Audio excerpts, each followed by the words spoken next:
Sebelumnya, Assalamualaikum warahmatullahi wabarakatuh. Selamat siang. Selamat siang, Waalaikumsalam. Ya, yang terhormat kepada Ibu Yeti, selaku dosen yang akan membimbing teman-teman dan yang akan mengajar pada hari ini. Dan juga terima kasih kepada teman-teman yang sudah hadir. Untuk selanjutnya adalah mengenai presentasi kebijakan kesehatan dari kelompok 2. Mungkin teman-teman dari kelompok 2 bisa di-share dulu PPT-nya. Ya, baik. Terima kasih. Kelompok 2 akan mempresentasikan mengenai healthy paradigm dengan anggota kelompok Bintang Eko, Bismillah Hanifah, Deva Angela, dan Dini Trisawati. Ya, untuk table of contents yang akan dibahas pada presentasi itu ada 6 healthy concept, the meaning of healthy paradigm, dan healthy paradigm in health development in Indonesia. Kepada kelompok dipersilakan untuk mempresentasikan. And then 6 healthy concept. Next slide, please. Healthy concept. Definition of healthy.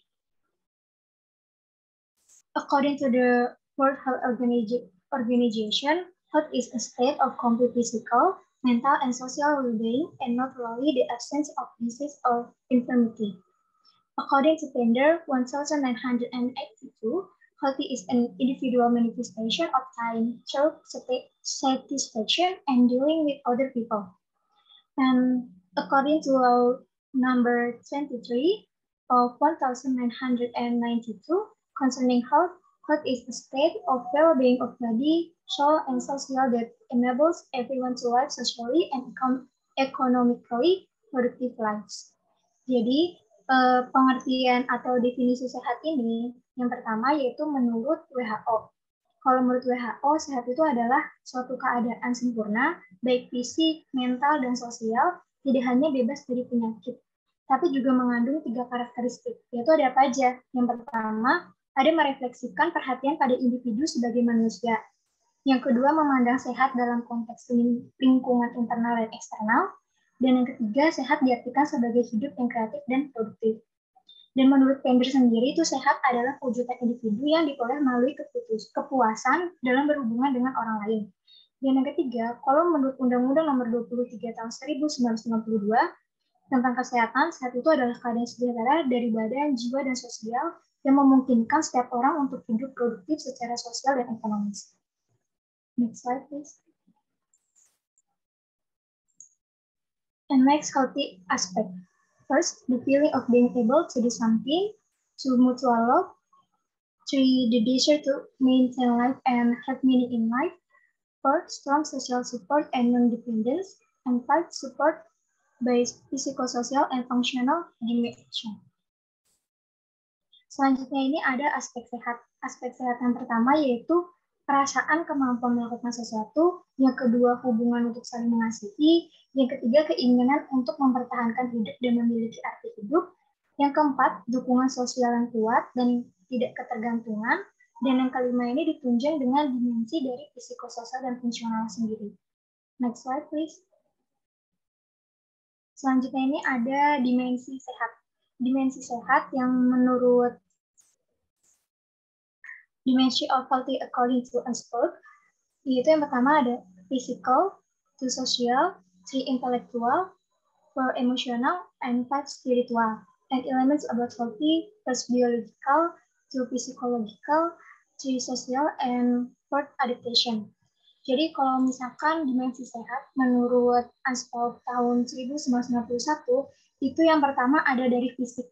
Dari fisik artinya bagaimana? Artinya yaitu kemampuan seseorang untuk bisa menyelesaikan tugas sehari-harinya dengan memanfaatkan fitness, mempertahankan nutrisi yang adekuat, tidak merokok, tidak menggunakan obat-obatan yang terlarang, dan juga secara umumnya itu artinya dapat melakukan gaya hidup yang baik. Gitu. Dan yang kedua itu kalau sosial. Sosial ini artinya yaitu kemampuan seseorang untuk berinteraksi secara baik dengan lingkungan, mempertahankan hubungan, dan mengembangkan rasa hormat dan menghormati. serta bisa untuk saling toleransi terhadap orang lain dengan berbagai perbedaan pendapat maupun kepercayaan. Yang ketiga yaitu intelektual.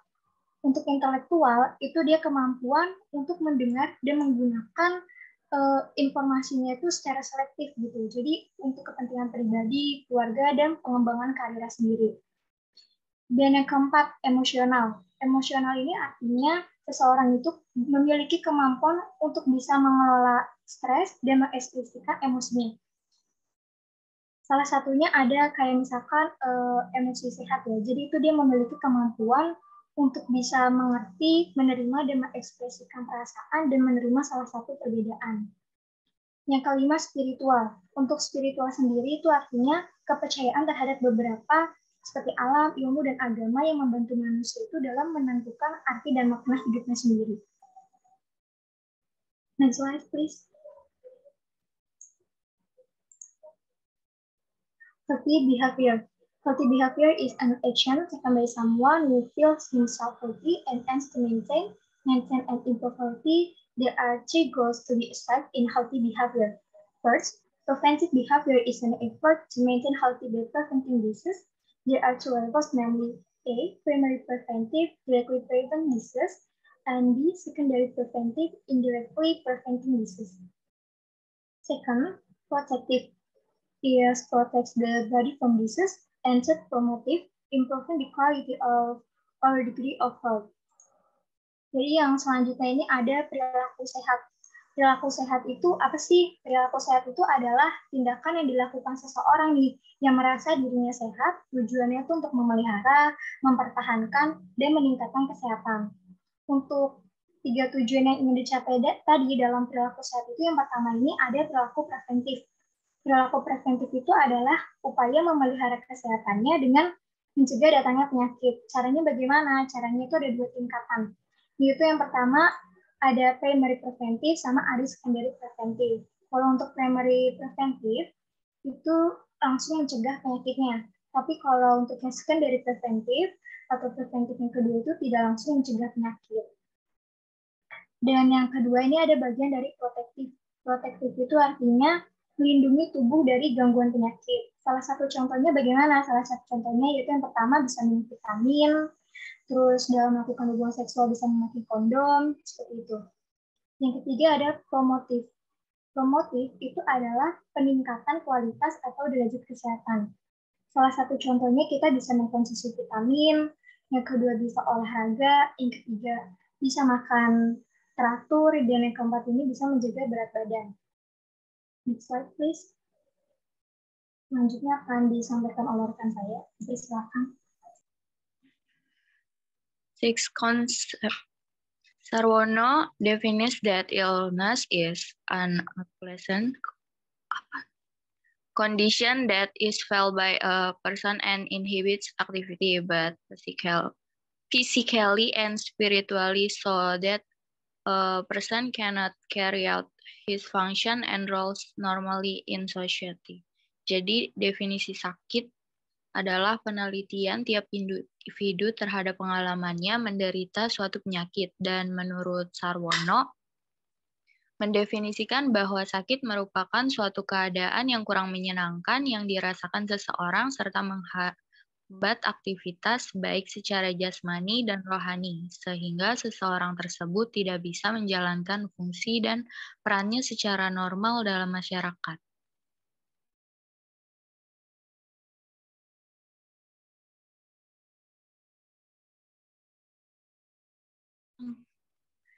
According to Suchman, number 1 is state of experiencing symptoms.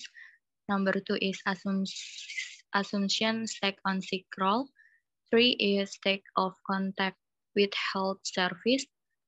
4 is dependency state if the health professional validate. 5 is healing state.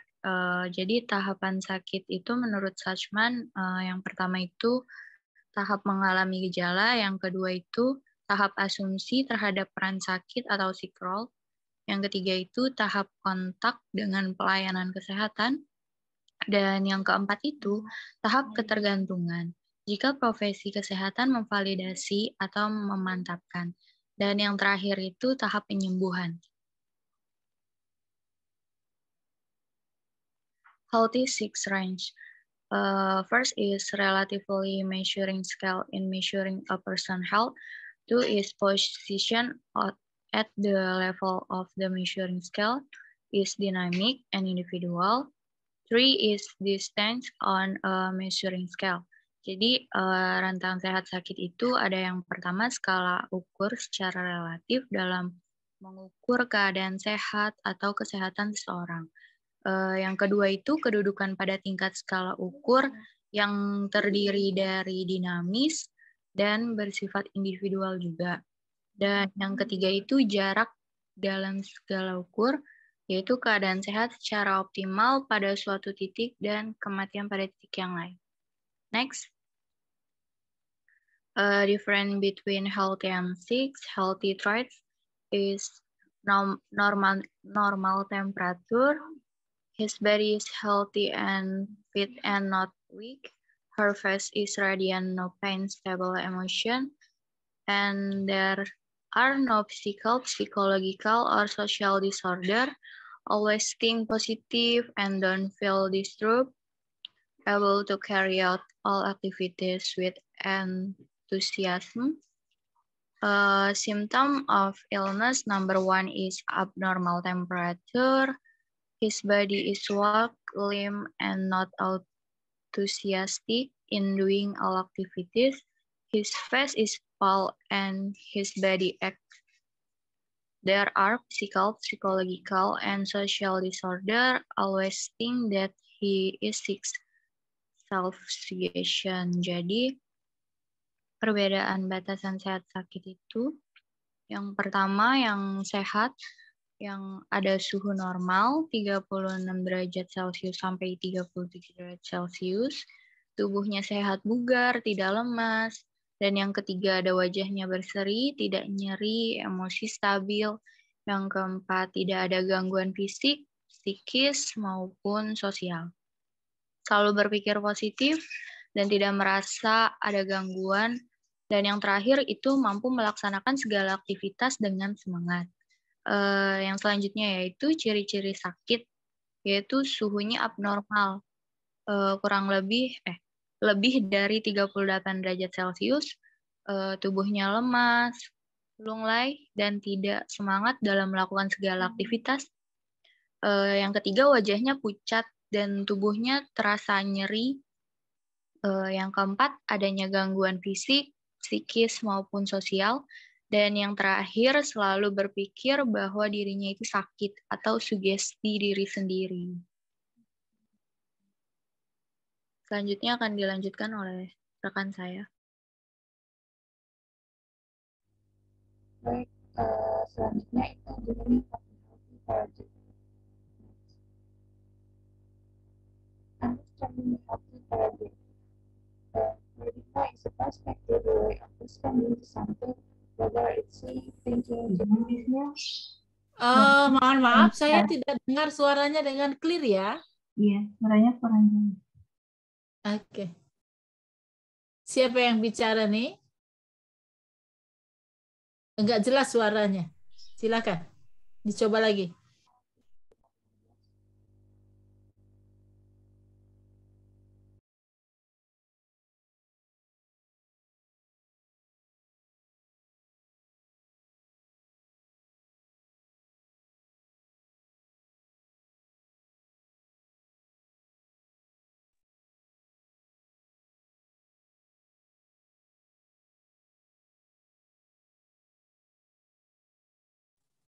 Halo, kalau yang presentasi tidak cukup jelas, boleh di-handle oleh teman lainnya yang clear suaranya. Silakan.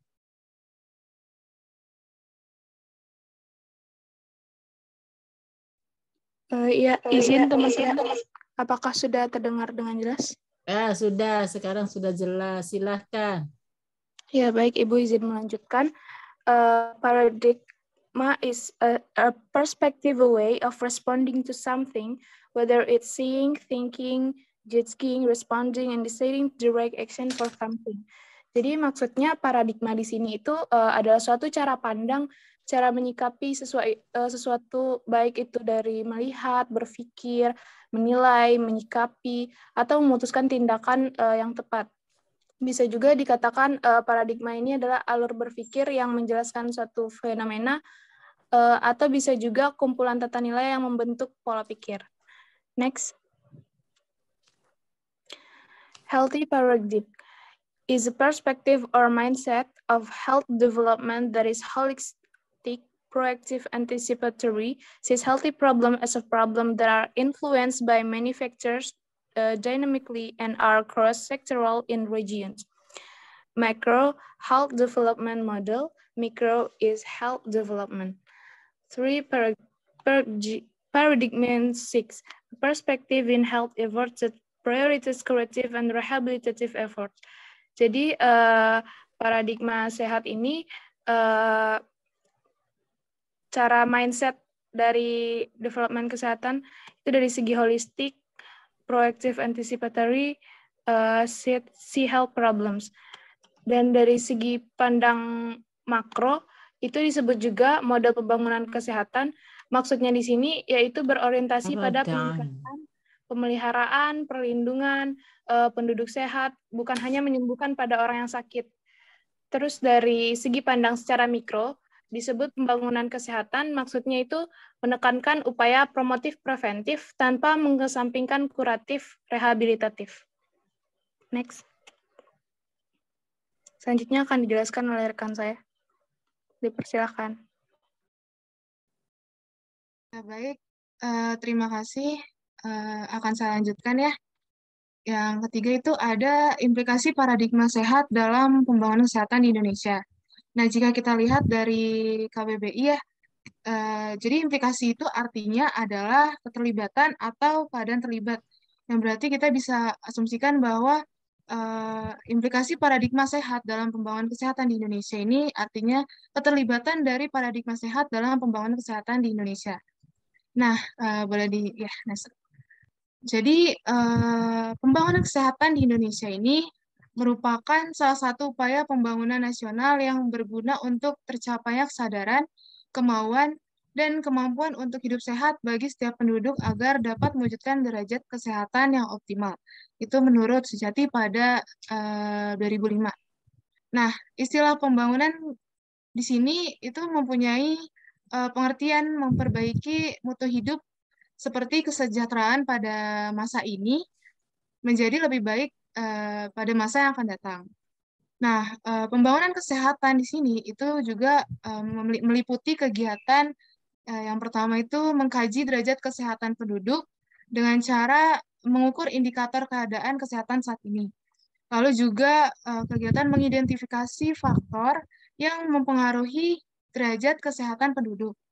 Lalu mencari solusi alternatif dengan meminimalkan faktor yang menyebabkan derajat kesehatan penduduk itu menurun. Lalu yang terakhir itu menyusun program kesehatan untuk meningkatkan derajat kesehatan penduduk yang akhirnya akan dievaluasi dengan cara mengukur indikator derajat kesehatan penduduk setelah melakukan program kegiatan tersebut. Boleh di next slide? Ya, jadi seperti yang tadi teman saya jelaskan ya tentang paradigma sehat, itu mempunyai definisi cara pandang atau pola pikir pembangunan kesehatan. Nah, berarti paradigma sehat ini berpengaruh juga dalam pembangunan kesehatan di Indonesia. Salah satunya itu adalah di sini program Indonesia Sehat. Jadi program Indonesia Sehat ini menerapkan atau menegakkan 3 pilar utama, yaitu yang pertama itu ada penerapan paradigma sehat. Nah, penerapan paradigma sehat ini dapat dilakukan dengan yang pertama, strategi utama kesehatan dalam pembangunan. Contohnya pada masa sekarang ini, kita lagi ada masa pandemi, makanya itu dalam pembangunan kesehatan perlu ada strategi utama seperti hal apa yang harus kita lakukan terlebih dahulu. Jadi kan sekarang ini lagi pandemi ya, COVID-19, makanya itu ada strategi utama dari pemerintah menyiapkan vaksinasi. Nah, jadi vaksinasi itu dilakukan untuk meningkatkan derajat kesehatan supaya pelaksanaan pembangunan kesehatan di Indonesia itu berjalan dengan lancar. Lalu yang kedua ini ada penguatan upaya promotif dan preventif. Nah, dengan adanya penguatan ini, harapannya indikator kesehatan di Indonesia itu meningkat dan angka derajat kesakitan akan mengalami penurunan. Dengan adanya penguatan upaya promotif dan preventif ini, paradigma sehat akan terwujud. Lalu yang ketiga ada pemberdayaan masyarakat. Nah, untuk menerapkan paradigma sehat, bukan hanya dilakukan oleh pemerintah, tetapi kita sebagai masyarakat juga harus memberdayakan kesehatan juga. Misalnya seperti contohnya kita dapat mengaktifkan kegiatan di posyandu, atau kita dari puskesmas gitu. Terus juga membentuk kelompok kesehatan seperti kita ya adanya keperawatan lansia, keperawatan anak, juga adanya kelompok diabetes mellitus yang dimana mereka menjelaskan atau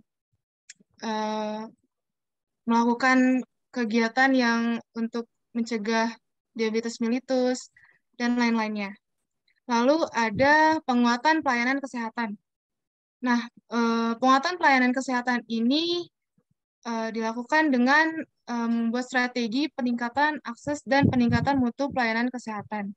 Seperti pada sekarang ini ya. Lalu juga ada optimalisasi sistem rujukan. Lalu yang terakhir di sini ada pelaksanaan Jaminan Kesehatan Nasional atau JKN. Boleh di next? Nah, sasaran dari program Indonesia Sehat ini adalah meningkatnya derajat kesehatan dan status gizi masyarakat melalui upaya kesehatan dan pemberdayaan masyarakat yang didukung dengan perlindungan finansial dan pemerataan pelayanan kesehatan. Nah, sasaran dari program Indonesia Sehat ini sesuai juga dengan sasaran pokok dalam RPJMN atau Rencana Pembangunan Jangka Menengah Nasional pada tahun 2015 sampai 2019, yaitu yang pertama, meningkatnya status kesehatan dan gizi ibu dan anak, lalu meningkatnya pengendalian penyakit, lalu meningkatnya akses dan mutu pelayanan kesehatan dasar dan rujukan terutama di daerah terpencil, daerah tertinggal, dan juga daerah perbatasan. Lalu meningkatnya cakupan pelayanan kesehatan universal melalui Kartu Indonesia Sehat, dan kualitas pengelolaan SJSN atau Sistem Jaminan Sosial Nasional Kesehatan. Lalu terpenuhnya kebutuhan tenaga kesehatan, obat, dan vaksin, lalu meningkatnya cepat tanggap dalam sistem kesehatan. Boleh di next? Ya, sekian dari kelompok kami berikan kepada moderator. Terima kasih. Ya, baik. Terima kasih kepada kelompok atas presentasi materi yang telah disampaikan. Selanjutnya itu sesi tanya-jawab. Kepada teman-teman yang ingin bertanya, silakan raise hand dan on mic untuk menanyakan pertanyaannya. Lalu jika terjadi kendala di audio, mungkin dari teman-teman bisa diketik melalui room chat Zoom. Kepada teman-teman yang ingin bertanya, dipersilakan. Silakan raise hand.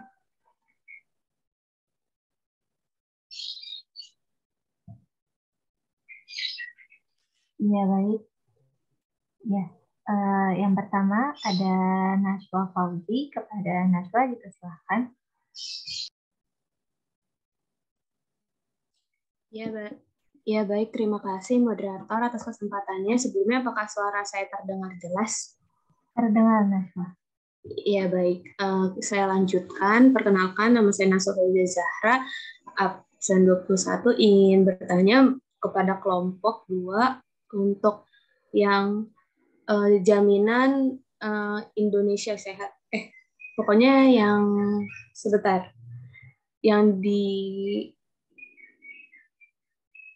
slide 17 itu kan ada jaminan kesehatan nasional, itu contohnya itu seperti apa bentuk nyatanya di masyarakat. Itu saja pertanyaan dari saya, kurang lebih mohon maaf. Wassalamualaikum warahmatullahi wabarakatuh. Waalaikumsalam warahmatullahi wabarakatuh. Mungkin habis ini Naswa bisa diketik ya pertanyaannya di chat room. Selanjutnya, Moya, silakan. Ya, izin masuk mod. Apakah suara saya terdengar? Terdengar.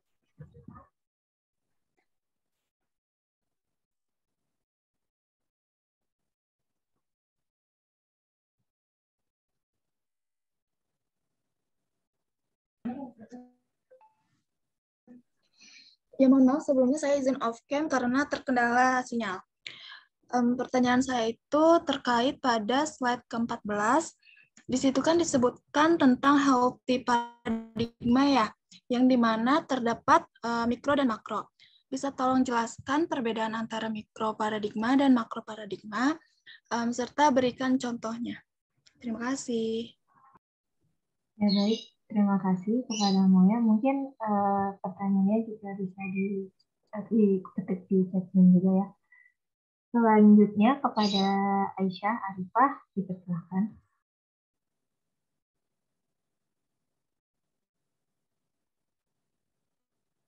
Assalamualaikum warahmatullahi wabarakatuh. Izin memperkenalkan diri, nama saya Aisyah Arifah Sabrina. Di sini saya ingin bertanya, di slide ke-7 kan kelompok sudah jelaskan bahwa usaha preventif itu dibagi 2 level. Yang pertama itu ada level primary preventif, dan yang kedua itu level secondary preventif. Boleh berikan contoh tindakan dari primary preventif dan secondary preventif. Terima kasih. Iya baik, terima kasih atas pertanyaannya. Selanjutnya kepada Angeliana, silakan. Sebelumnya izin masuk, apakah suara saya terdengar? Terdengar jelas. Izin bertanya, paradigma sehat ini kan tentang cara pandang masyarakat sehat. Lalu bagaimana jika ada masyarakat yang menolak untuk mengerti mengenai paradigma sehat ini? Terima kasih.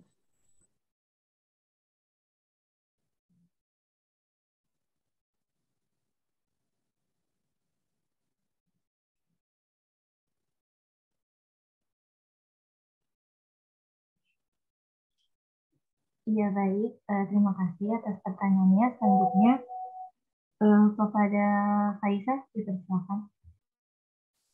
Ya, terima kasih sebelumnya Mod atas kesempatannya. Saya Faisa Salma WK, jadi izin bertanya, kan tadi kita semua sudah tahu ya kalau kelompok sudah memaparkan tentang konsep sehat sakit. Nah, saya ingin bertanya tentang faktor apa saja yang mempengaruhi konsep dari konsep sehat sakit itu sendiri. Terima kasih banyak Mod. Iya, terima kasih juga. Selanjutnya pertanyaan dari Hilda Sylvia Widiana. Baik, moderator izin masuk. Saya Hilda Sylvie, izin bertanya. Tadi di slide mengenai rentang sehat sakit terdapat pernyataan bahwa healthy sick range is a relatively measuring scale in measuring a people's health. Nah, maksud dari kata relatively measuring itu gimana? Mungkin kelompok bisa tolong menjelaskan. Terima kasih. Ya baik, terima kasih atas pertanyaannya. Apakah kelompok sudah menampung pertanyaannya dan bisa dilanjut lagi mengenai pertanyaannya?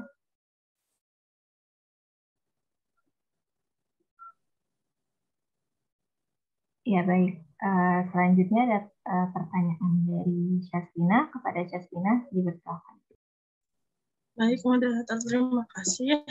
Kan di slide itu disebutkan bahwa salah satu pilar utama dari program Indonesia Sehat itu memperkuat pelayanan kesehatan. Pertanyaannya, bagaimana peran kita sebagai perawat dalam memperkuat pelayanan kesehatan tersebut?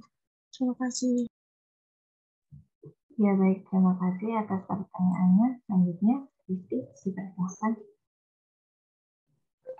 Baik, terima kasih moderator. Saya ingin bertanya, contoh upaya dalam promotif dan preventif itu apa ya? Terima kasih. Ya baik, terima kasih. Risti, apakah ada pertanyaan lagi mengenai kepada kelompok 2?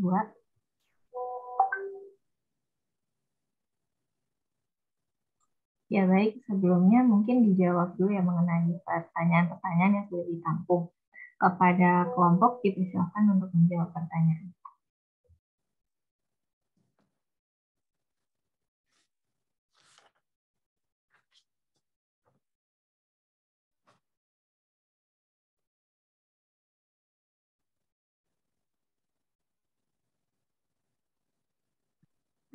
Ya, izin moderator, izin menjawab pertanyaan dari Naswa ya. Naswa tadi bertanya tentang jaminan kesehatan nasional itu ya. Jadi jaminan kesehatan nasional itu merupakan program pemerintah yang bertujuan memberikan kepastian jaminan kesehatan yang menyeluruh bagi setiap masyarakat Indonesia agar penduduk Indonesia itu dapat hidup sehat, produktif, dan sejahtera. Nah, manfaat dari program ini tuh dalam bentuk pelayanan kesehatannya mencakup pelayanan peningkatan kesehatan atau promotif, pencegahan penyakit atau preventif, pengobatan atau kuratif, dan pemulihan atau rehabilitatif, termasuk juga seperti obat-obatan dan bahan medis dengan menggunakan teknik layanan terkendali mutu dan biayanya. Jadi peserta dari program jaminan kesehatan nasional ini itu setiap orang yang membayar iuran atau iurannya dibayar oleh pemerintah. Jadi ini tuh program jaminan kesehatan nasional itu sangat dibutuhkan ya untuk orang-orang yang tidak mampu. Jadi program jaminan kesehatan nasional ini mereka tuh bisa yang mendapatkannya ini mereka tuh bisa berjaga-jaga bila jika nih kalau mereka lagi berobat itu jadi mereka nggak perlu mikirin biayanya lagi karena udah ada sih JKN ini atau program jaminan kesehatan nasional. Seperti itu Naswa, apakah sudah cukup?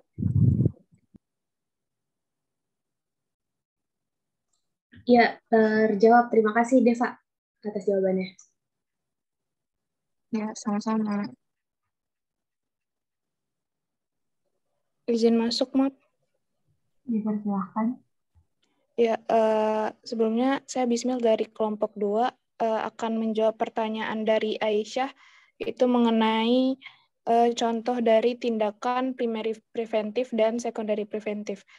Jadi primary preventif ini itu maksudnya langsung mencegah penyakit, dan itu ada 2 tingkatan juga, ada dari medical activities dan non-medical activities. Contoh dari medical activities ini itu melaksanakan imunisasi. Sedangkan yang non-medisnya itu contohnya minum jamu. Selanjutnya itu secondary preventif. Secondary preventif ini tidak langsung mencegah penyakit. Contohnya itu ada mandi, rekreasi, seperti itu. Bagaimana Aisyah, apakah terjawab? Sudah terjawab, Bismillah, makasih.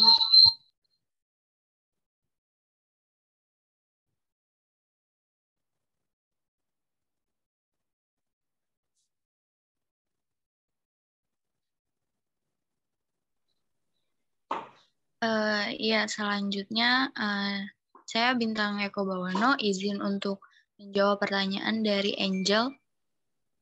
Tadi pertanyaannya bagaimana jika ada masyarakat yang menolak untuk mengerti mengenai paradigma sehat saat ini? Apakah seperti itu, Angel? Iya, benar Bintang. Ya, jadi sebelum kita memberikan edukasi atau promosi kesehatan kepada masyarakat, kita sebagai promotor atau yang memberi edukasi juga harus memberikan contoh yang baik terlebih dahulu, seperti menerapkan perilaku hidup bersih dan sehat, cuci tangan pakai sabun, mengkonsumsi makanan yang sehat, buah dan sayur, tidak membuang sampah sembarangan, dan lainnya.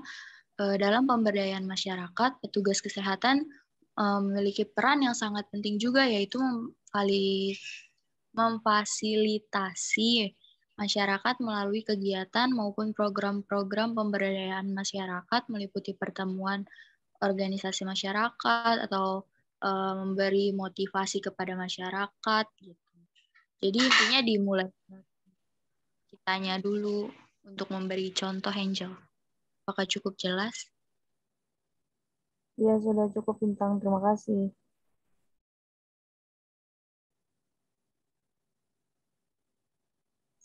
Ya, izin masuk moderator. Saya Dimitri Rizkawati, izin menjawab pertanyaan dari Farisa Salma.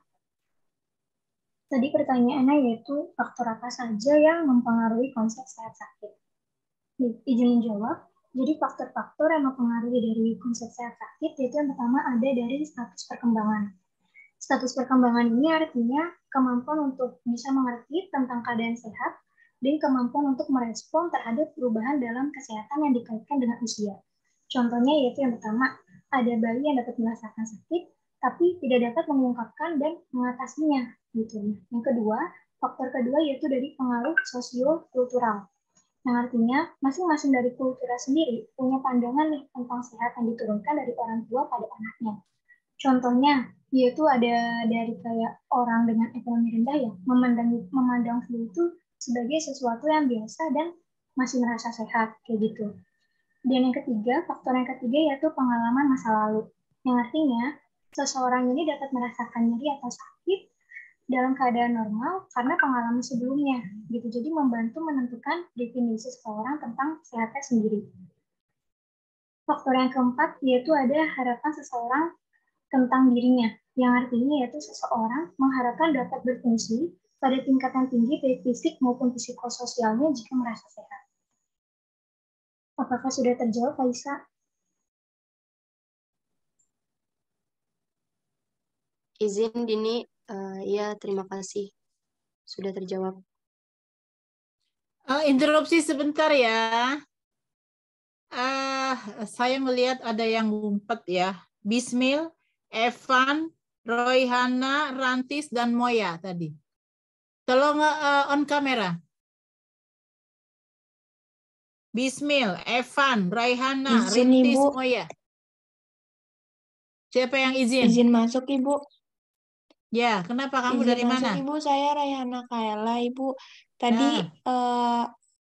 ringannya itu Ibu ada gangguan Ibu, makanya saya udah izin si pen juga untuk off cam Ibu. Tapi sekarang udah bagus lagi Ibu jaringannya. Oke. Bismil, kenapa kamu nongol dan pergi, nongol dan pergi? Bismil Hanifah. Kenapa kamu? Keluar Izin. masuk, keluar masuk. Iya. Jaringan di kosan saya sedang tidak stabil, Bu. Mohon maaf Ya, ya, tapi Ibu. upayakan. Ya, saya jangan dikira saya tidak mengabsen. Saya tulis siapa yang off kamera dari tadi. Ya. Di slide kedua ada yang namanya Rintis. Mana Rintis? Izin masuk saya, Ibu. Ya, jangan keluar masuk begitu. Semua orang on kamera sesuai dengan aturan. Moya mana? Izin Ibu. Ya, oke. Ini satu lagi hilang. Safira Ayunda kemana? Halo, Safira? Kamu ada di sini? Halo? Dengar Bu Yeti enggak, Safira? Nah, kan begitu. Kalau sedang kuliah begini ini agak sulit ya mengontrolnya, kecuali kehadirannya ini dari on kamera atau tidak ya. Kan ada peraturannya gitu. Nanti kalau begini kan hilang. Mungkin dia lagi masak, mungkin dia lagi nyuci. Ya. Jangan tidur. Dengarkan semuanya. Tolong. Ya, udah bayar kuliah mahal loh. Kenapa Anda mesti tidak serius? Tolong didengarkan semuanya. Ini bagus, materinya menarik. Ya. Oke, silakan dilanjutkan moderator. Tidak boleh ada yang off kamera. Kalaupun izin bukan ke si pen, izin ke dosennya dong. Oke, silakan lanjut moderator. Saya izin masuk kepada kelompok. Silakan untuk menjawab pertanyaan yang sebelumnya sudah ditampung.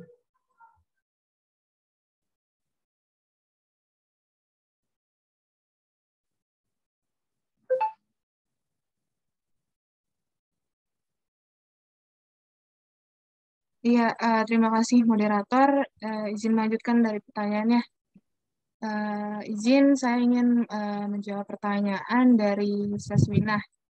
Bagaimana peran kita sebagai perawat dalam memperkuat pelayanan kesehatan yang merupakan salah satu pilar dalam program Indonesia Sehat. Nah, seperti yang tadi sudah saya jelaskan ya, dari PPT, itu penguatan pelayanan kesehatan itu dengan adanya strategi peningkatan akses dan peningkatan mutu pelayanan kesehatan. Dan juga adanya optimalisasi sistem rujukan.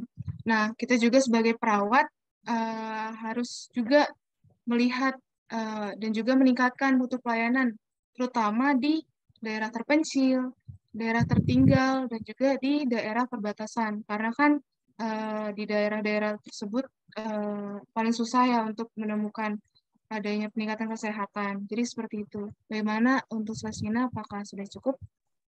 Cukup deh, Pak. Terima kasih. Ya, terima kasih. Izin, ya saya Bintang.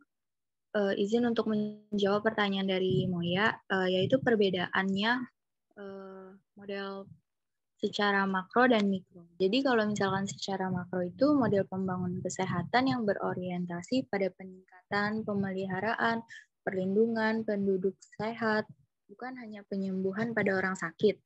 Dan yang secara mikro itu, pembangunan kesehatan menekankan upaya promotif, preventif, tanpa mengesampingkan kuratif dan rehabilitatifnya. Seperti itu, Moya, apakah sudah terjawab? Terjawab Bintang, terima kasih banyak. Ya, izin masuk, saya Dini Triskawati, izin menjawab pertanyaan dari Rizky Diana. Tadi pertanyaannya yaitu contoh upaya dalam promotif dan preventif. Izin menjawab, jadi dari yang pertama dulu ya, yaitu ada promotif. Promotif sendiri ini artinya promotion of health, yang artinya adalah meningkatkan kesehatan seseorang dengan melalui asupan gizi seimbang, olahraga yang teratur, agar orang tersebut itu bisa tetap sehat dan tidak terserang penyakit.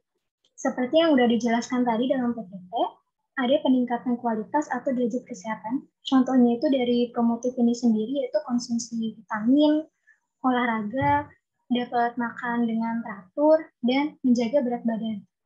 Dan yang kedua yaitu ada preventif.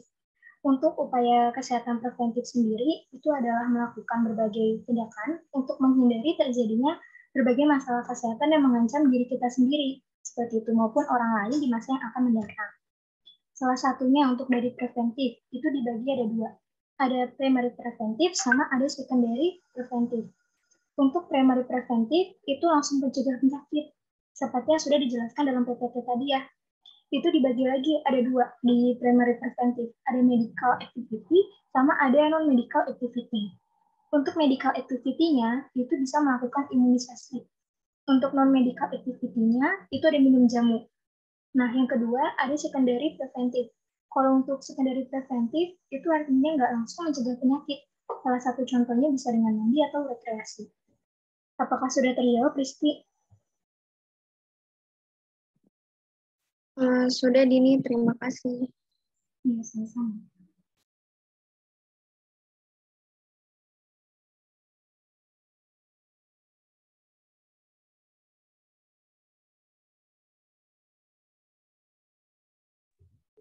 Iya, mungkin dari kelompok ada satu pertanyaan lagi yang kira-kira belum dijawab, pertanyaan jelas, mungkin silakan dijawab.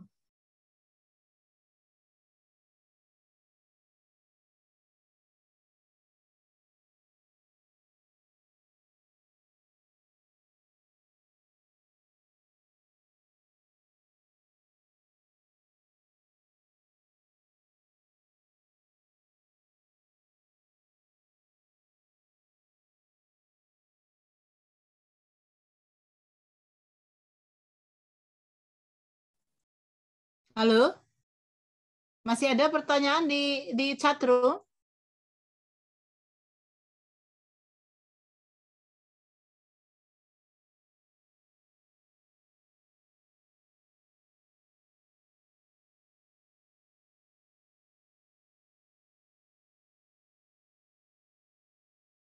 Halo moderator?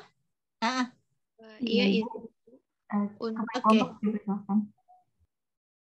Untuk masih ada satu pertanyaan lagi dan kelompok kami belum menemukan jawaban Ibu.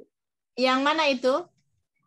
Iya, Ibu, izin menjawab pertanyaan dari Hilda Silvi, Ibu.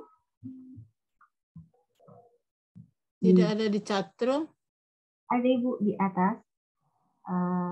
Saya kirim ulang ya, Ibu.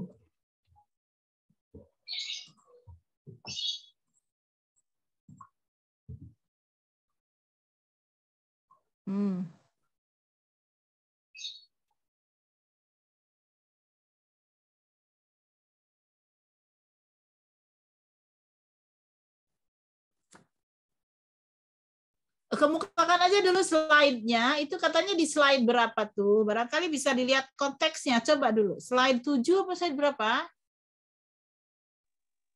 Izin masuk, Ibu. Izin menjawab pertanyaan Hilda, Bu. Iya, bisa di share screen slide yang dimaksud. Yang healthy six ring is a relatively measuring scale in measuring a people's health.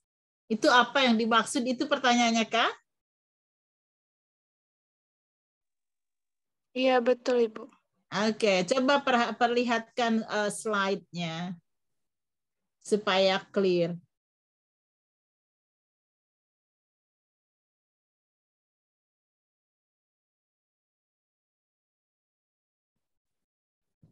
Izin menjawab, apakah sudah terlihat?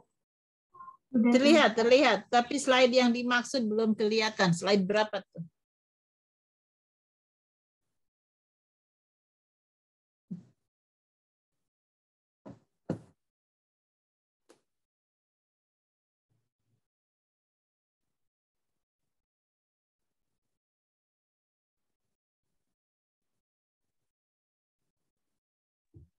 Ya, Angel mungkin bisa dibuka sekitar slide 10. Baik, sebentar ya, Nayu.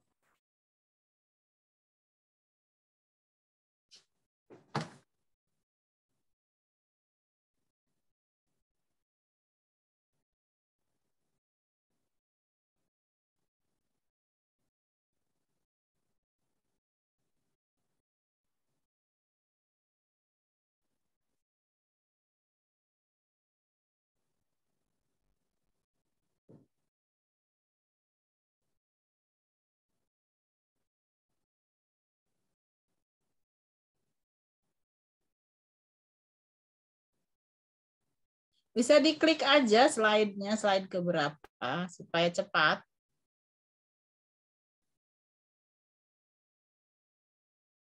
Bawah.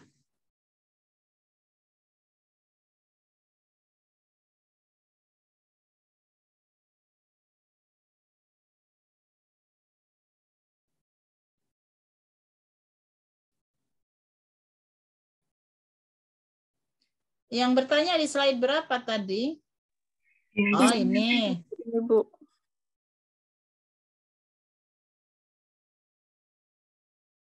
Ya, ini rentang sehat sakit, ya kan? Kalau dalam bahasa Indonesia, rentang sehat sakit.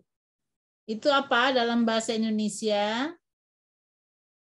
Relatively measuring scale in measuring a person health gitu.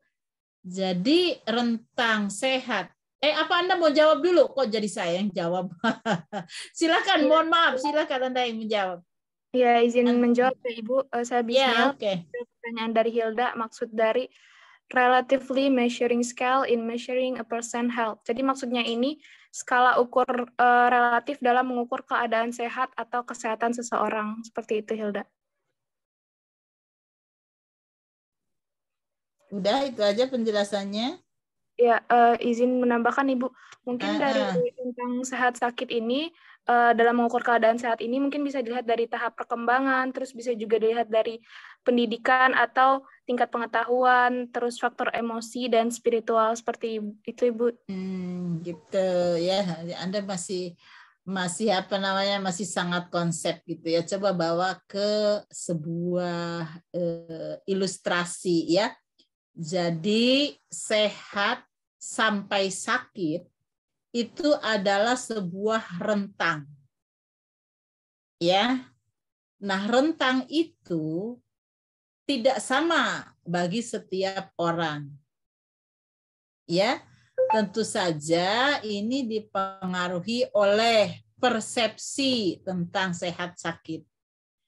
Kemudian sensitivitas, kemudian pengalaman. Ya, pendidikan, pengetahuan mungkin jelasnya. Jadi seseorang mengatakan sakit itu bervariasi, relatif. Ya. Kalau saudara yang berpendidikan sebagai perawat profesional mengatakan sakit, itu ukurannya beda. Kalau saudara sudah sedikit saja meningkat suhu tubuh, ya, itu Anda mengatakan bahwa saya tidak sehat, saya dalam posisi sakit, gitu. Ya, kenapa? Karena Anda tahu bagaimana normalnya suhu tubuh. Bagaimana definisi sehat dari seseorang. Tapi coba Anda tanya kepada masyarakat di kampung. Apa yang dimaksud dengan sakit? Ukurannya itu berbeda. Kalau dia belum lemes tertidur di tempat tidur, dia masih bisa jalan, dia masih bisa bicara, dia masih bisa masak, sekalipun mungkin suhunya meningkat, dia belum mengatakan itu sakit. Ya, jadi ukuran sakit seseorang secara umum maupun secara spesifik itu relatif. Ya, itu yang dimaksud. Itu berhubungan sekali dengan persepsi dan pengalaman. Contoh yang mikro. Mengapa saudara kalau mengukur nyeri seseorang pakai skala kan? Ya bukan? Ya. Oke. Untuk sebuah stimulus yang sama, Anda kegores oleh jarum suntik gitu ya. Dengan temannya yang juga kegores jarum suntik yang sama, rasa nyerinya akan dibedakan, skalanya bisa berbeda. Mungkin Deva mengatakan kalau aku nyeri, ini nyerinya di skala 3. Tapi kata Novi, ya gue sih 0 begitu mak nyeri. Padahal sama loh itu volume nyeri. Ya kan?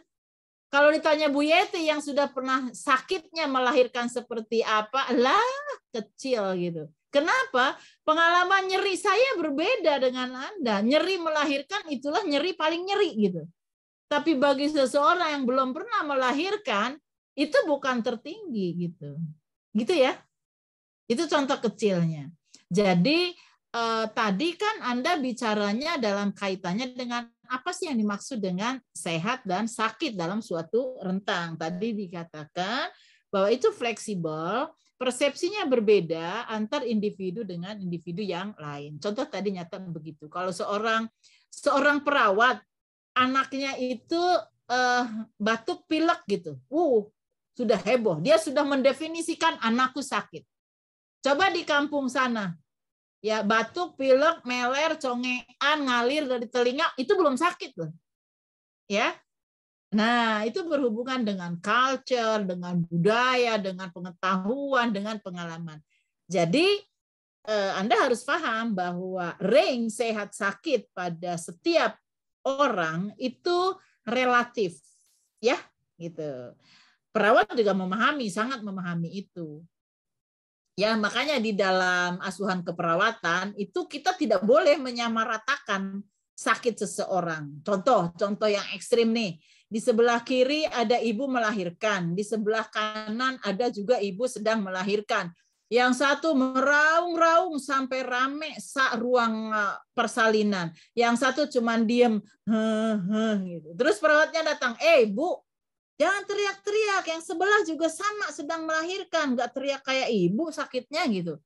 Itu nggak bijak perawat itu. Karena yang dirasakan oleh pasien sebelah dan yang dirasakan oleh pasien sebelah tentang nyeri proses persalinan beda gitu. Yang satu orang Jawa, yang satu orang Medan kali gitu ya. Culture-nya beda dalam mengekspresikan rasa sakit. Nah, itu saya berikan beberapa contoh bahwa range itu berbeda, ya. Dan itu tidak bisa kita paksakan bahwa nggak bisa sama dong Bu. Proses melahirkan kan begitu nyerinya, tidak bisa. Anda dalam merawat pasien nanti harus tetap secara individual menghargai apa yang mereka rasakan, apa yang mereka katakan kepada perawat. Ya, cukup jelas siapa yang bertanya tadi? Saya lupa. Hilda ya, Hil? Halo Hilda? Iya Ibu, izin masuk.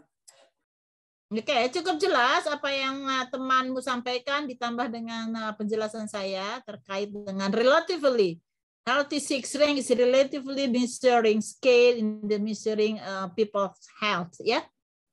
Jelas? Belum? Baik Ibu, sudah cukup jelas atas penjelasannya, sudah dimengerti. Terima kasih banyak Ibu. Oke, baik. Sama-sama. Mudah-mudahan Anda paham ya.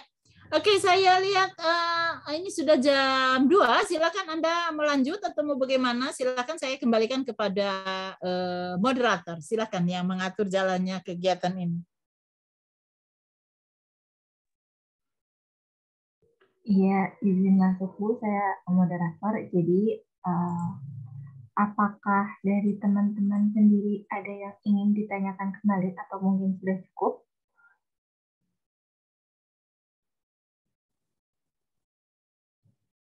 Fokusnya paradigma sehat ya, memang akan menyangkut kata sehat dan sakit, tapi sebetulnya paradigma sehat tadi sudah dijelaskan oleh teman saudara ya.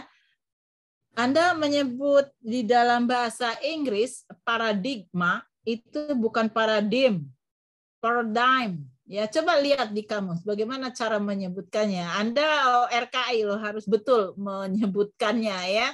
Paradigm. I'm belakangnya itu clear, bukan paradigm, bukan. Ya, apalagi paradigm, salah, paradigm ya. Nursing paradigm, healthy paradigm gitu ya. Oke, itu hanya penyebutan saja. Saya agak kurang biasa mendengarnya ya, paradigm begitu ya. Oke, hanya membetulkan. Oke. Saya kira saya bisa bantu nanti untuk closing statement yang terkait dengan paradigma sehat. Ya, jadi begini mungkin kalau saya akan simpelkan yang dijelaskan oleh kelompok. Jadi di Indonesia di dalam pembangunan kesehatan sudah sejak lama kita bergeser cara pandang kita. Kita tuh orang kesehatan mengajak orang Indonesia ini untuk menggeser cara pandang tentang kesehatan dan upaya-upaya kesehatan sebagai implikasinya. Ya, bagaimana bergesernya? Dulu, ya, yang namanya pembangunan kesehatan ini fokusnya lebih kepada bagaimana menyehatkan orang sakit. Dulu, paradigmanya bagaimana menyehatkan orang sakit, sehingga upaya-upaya pelayanan kesehatan lebih banyak tertuju kepada bagaimana melakukan pengobatan, bagaimana menyembuhkan, bagaimana rumah sakit diperbanyak gitu. Ya. Bagaimana teknologi-teknologi penyembuhan penyakit. Nah, itu terus program yang diperbesar. Ya. Padahal, ini ke latar belakang, orang Indonesia yang sakit dibanding dengan jumlah orang Indonesia yang sehat itu jauh jumlahnya. Lebih banyak orang yang sehat yang harus kita cegah jangan sampai sakit. Yang harus kita tingkatkan kesehatannya. Gitu. Ya. Mulailah cara pandangnya berubah. Oh, kalau begitu, kita ini harus menjaga orang sehat, tetap sehat, dan bahkan kesehatannya ditingkatkan. Gitu. Itu perubahan cara pandang. Dulu yang sehat-sehat, sudahlah sehat ini. Terabaikan oleh program pemerintah. Ya, Sehingga yang sakit terus aja ngalir. Karena prevensinya, pencegahannya agar mereka tidak jatuh sakit, itu kurang. Nah, paradigma itulah yang dirubah sekarang. Ya, kalau dulu budget, ya, SDM, semuanya diarahkan kepada penyembuhan penyakit. Budget dulu, budget pelayanan kesehatan di Indonesia itu 70% untuk rumah sakit dan pengobatan, 30% untuk puskesmas, untuk upaya promotif preventif. Saatnya sekarang tidak lagi demikian, dibalik.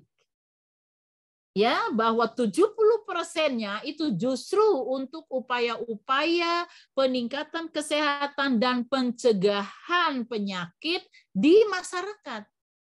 Hanya sebagian kecil saja yang digunakan untuk upaya-upaya penyembuhan sakit dan rehabilitasi. Jadi itu yang dimaksud dengan berubahnya cara pandang.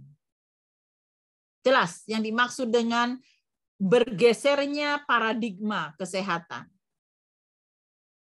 Ada yang belum jelas sampai sini? Halo, saya tidak ingin terlewat ini. Pasti keluar di soal. Ya, di mana perubahan cara pandang yang dimaksud di dalam hal ini? Ya. Nah, cara pandang ini membawa implikasi. Implikasi itu apa tadi? Membawa pengaruh. Ya, membawa efek terhadap berbagai program. Program-program pelayanan kesehatan yang bersifat promotif dan preventif itu menjadi lebih banyak. Upaya-upaya justru banyaknya sekarang di public health center, di puskesmas, di masyarakat. Karena melalui paradigma ini, bahwa kesehatan itu bukan hanya tanggung jawab pemerintah dan petugas kesehatan. Semua masyarakat punya tanggung jawab untuk meningkatkan dan menjaga agar masyarakat ini tetap sehat. Sehingga kalau Anda lihat ada program pemberdayaan masyarakat. Ada Posyandu, ada Posbindu, ada berbagai upaya yang sifatnya menumbuhkan upaya pencegahan dan peningkatan di puskesmas. Jadi termasuk budget juga berubah. Budget yang tadinya larinya ke orang sakit sekarang justru dipakai untuk menjaga orang sehat agar tetap sehat. Misal imunisasi. Ya, misal health education, bagaimana mendidik masyarakat agar memiliki pengetahuan yang bagus tentang kesehatan, mampu melakukan upaya-upaya, kader kesehatan dilatih, diberikan fasilitas supaya mereka bergerak di masyarakat untuk menjaga kesehatan masyarakat. Itu adalah implikasi daripada healthy paradigm. Ya, dari cara pandang sehat yang telah bergeser. Ya. Tetapi bukan berarti lantas kemudian upaya promotif, upaya kuratif dan rehabilitatif diabaikan, tidak. Tetap teknologi itu tetap didukung oleh pemerintah, tetapi justru lebih besar kepada upaya menjaga agar orang sehat tetap sehat, agar orang sehat terus meningkat kesehatannya. Ya, bukan berarti mengabaikan yang sakit dan yang cacat, tidak. Itu pergeseran paradigma. Anda dengar kemarin bagaimana Gubernur DKI akan merubah rumah sakit menjadi rumah sehat? Nah, itu salah satu implikasi dari berubahnya cara pandang. Kalau kita sudah bicara rumah sehat, bukan berarti lantas kemudian yang sakit diabaikan, tidak. Tetapi bagaimana upaya-upaya menjaga orang-orang ini menjadi sehat. Puskesmas, pusat kesehatan masyarakat, itu salah kalau dia hanya membuka poliklinik dan ruang rawat untuk pasien yang sakit. Sementara upaya-upaya edukasi, upaya pelayanan di tingkat masyarakat rendah, tidak boleh. Ya, boleh di polikliniknya ada pertolongan UGD dan lain sebagainya itu dibutuhkan, tetapi upaya-upaya peningkatan kesehatan masyarakat, pencegahan terjadinya sakit, screening dan sebagainya itu harus lebih banyak dilakukan di pusat kesehatan masyarakat. Bukan pusat kesakitan, itu pusat kesehatan, public health center. Ya. Nah, inilah yang dimaksud dengan paradigm, healthy paradigm, bahwa Anda mengemukakan apa itu healthy, apa itu sick, ya boleh saja. Tetapi sebetulnya yang dituju di dalam diskusi ini adalah berubahnya cara pandang. Dari tahun 2010, 2008 itu paradigm itu sudah berubah. Ya, sampai dengan hari ini upaya-upaya promotif dan preventif lebih banyak dibanding dengan upaya kuratif dan rehabilitatif, dan itu sangat berimplikasi terhadap program-program yang dilaksanakan baik di Kementerian Kesehatan maupun di masyarakat. Masyarakat itu sekarang sudah sangat aktif di dalam memelihara kesehatan masyarakatnya. Ya, Pak RT itu selalu mengoprak-oprak, halo kader, ini saatnya ngoprak-ngoprak bayi supaya dibawa untuk imunisasi. Ini saatnya lansia diajak olahraga. Ini saatnya lansia diperiksa tekanan darahnya di Posbindu. Itu adalah akibat dari paradigma sehat. Zaman dulu nggak ada. Disentuh itu apabila dia sakit. Apabila sehat tidak pernah diperhatikan, ya, apalagi masyarakat turut serta di dalam pemeliharaan kesehatan dulu enggak ada. Sekarang sangat-sangat bermitra antara masyarakat dengan tenaga kesehatan, dengan seluruh stakeholder. Maka tadi dikatakan bahwa salah satu ciri daripada paradigma sehat adanya kerjasama lintas sektor. Ya, misalnya untuk mencegah terjadinya gondok endemik, ya, yang di Indonesia selalu ada. Emang hanya petugas kesehatan yang boleh berperan? Emang hanya Kementerian Kesehatan? Tidak. Ya, pengadaan garam beriodium tidak harus oleh tenaga kesehatan. Ya, Kementerian Perdagangan dong. Di pasar penjual semuanya wajib menjual garam beriodium gitu. Nah, itu kan untuk kesehatan masyarakat. Itu kan lintas sektor. Itu cirinya paradigm, artinya healthy paradigm, ya. Jadi bekerja sama secara lintas sektor. Menangani stunting. Tahu kan Saudara stunting? Yang menjadi masalah kesehatan terbesar di Indonesia saat ini, emang hanya petugas kesehatan? Tidak. Stunting ada hubungannya dengan ketersediaan pangan. Bukan harus orang kesehatan yang mengadakan pangan. Kita kerjasama dengan Bulog, dengan Menteri Perdagangan, bagaimana pengadaan makanan-makanan sehat di tempat-tempat tertentu. Ya, itu cara pandang. Sehingga melibatkan seluruh sektor di dalam pembangunan kesehatan. Oke, sampai di sini saya kira saya menyimpulkan untuk mencoba meluruskan saudara, jangan bingung dengan antara paradigma sehat dengan konsep sehat dan konsep sakit. Ya, paradigm adalah cara pandang yang berimplikasi terhadap program, terhadap kebijakan. Ya. Oke, sampai di sini cukup clear tentang paradigma sehat. Ada yang ingin bertanya, silakan. Kita masih punya waktu. Oke, ada tugas dari saya. Anda silakan nanti searching.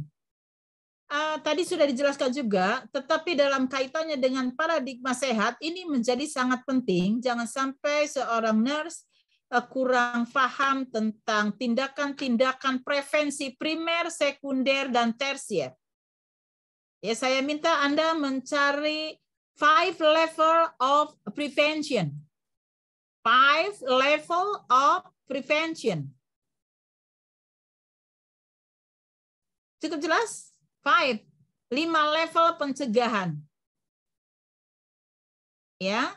Dan sebutkan dari 5 level itu tindakan-tindakan pencegahan tersebut. Ya, biasanya itu teori dari Level and Clark, ya. 5 level of prevention beserta contoh-contohnya pada setiap level. Ini penting karena paradigma sehat itu di dalam upaya preventifnya mengacu kepada hal tersebut. Cukup jelas tugasnya? Iya, Ibu, cukup jelas.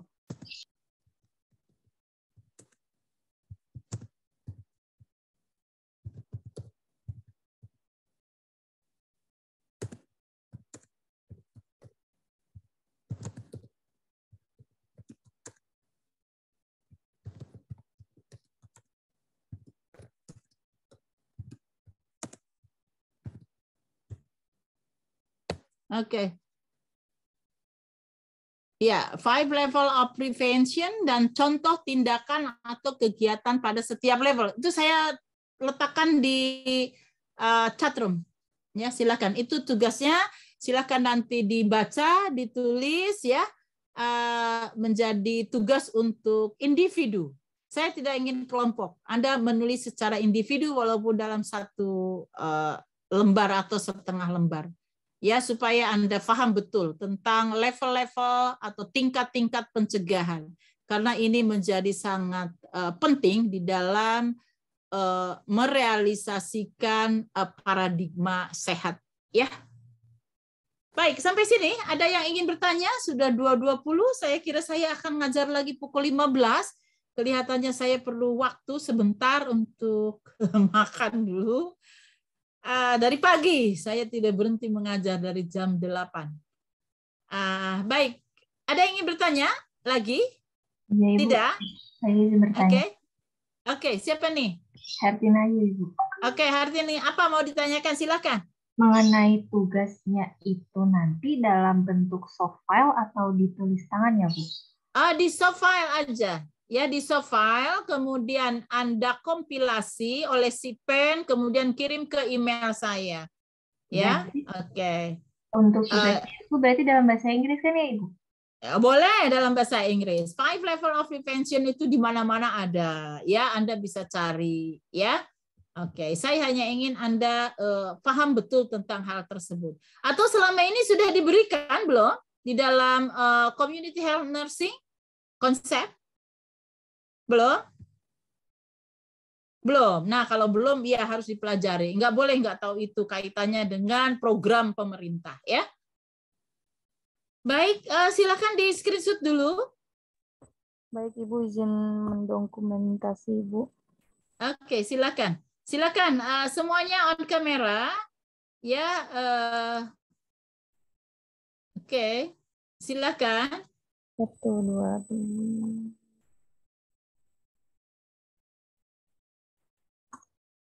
Part 2.